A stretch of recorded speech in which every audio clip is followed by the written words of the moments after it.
Jude.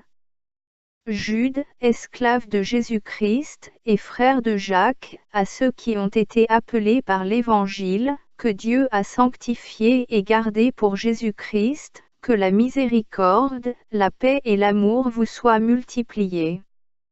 Mes bien-aimés, comme je désirais vous écrire avec empressement au sujet de notre salut commun, j'ai jugé nécessaire de le faire pour vous exhorter à combattre pour la foi qui a été transmise une fois pour toutes aux saints.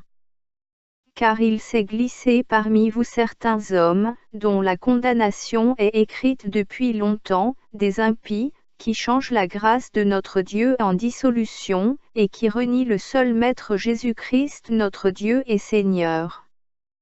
Or je veux vous rappeler une chose que vous savez déjà, que le Seigneur après avoir délivré le peuple du pays d'Égypte, détruisit ensuite ceux qui n'avaient pas cru, et qu'il a réservés sous l'obscurité, dans des liens éternels, jusqu'au jugement du grand jour, les anges qui n'ont pas gardé leur origine, mais qui ont abandonné leur propre demeure, et que Sodome et Gomorrhe et les villes voisines, qui s'étaient abandonnées de la même manière que celle-ci à l'impudicité et qui avaient couru après les péchés contre nature, ont été mises pour servir d'exemple, ayant reçu la punition du feu éternel.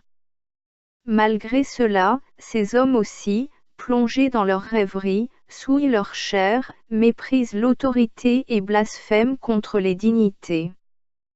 Or l'archange Michel, lorsqu'il contestait avec le diable et lui disputait le corps de Moïse, n'osa pas prononcer contre lui un jugement blasphématoire, mais il dit seulement, que le Seigneur te censure fortement. Eux, au contraire, ils blasphèment contre tout ce qu'ils ignorent, et ils se corrompent dans tout ce qu'ils savent naturellement, comme font les bêtes destituées d'intelligence. Malheur à eux! Car ils ont suivi la voie de Caïn, ils se sont jetés dans l'égarement de Balaam pour une récompense, ils ont péri par une rébellion semblable à celle de Corée. Ce sont des écueils dans vos agapes, lorsqu'ils prennent leur repas avec vous sans crainte, et se repaissant eux-mêmes. Ce sont des nuées sans eau, emportées par des vents çà et là, des arbres au déclin de l'automne sans fruits, 2 fois morts et déracinés, des vagues impétueuses de la mer, rejetant l'écume de leurs impuretés, des étoiles errantes, à qui l'obscurité des ténèbres est réservée éternellement.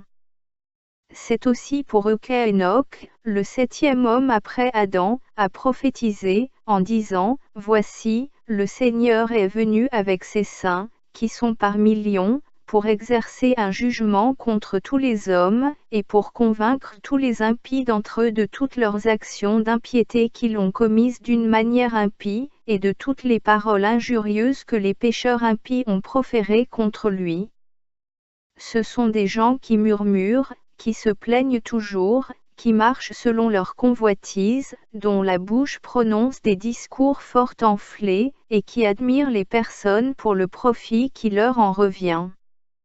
Mais vous, mes bien-aimés, souvenez-vous des paroles qui ont été dites auparavant par les apôtres de notre Seigneur Jésus-Christ. Et comment ils vous disaient que dans les derniers temps il y aurait des moqueurs qui marcheraient selon leur convoitise impie. Ce sont des gens qui se séparent eux-mêmes, des hommes animaux, n'ayant pas l'esprit. Mais vous, mes bien-aimés, édifiez-vous vous-même sur votre très sainte foi, et priez par le Saint-Esprit, conservez-vous les uns les autres dans l'amour de Dieu, en attendant la miséricorde de notre Seigneur Jésus-Christ pour obtenir la vie éternelle.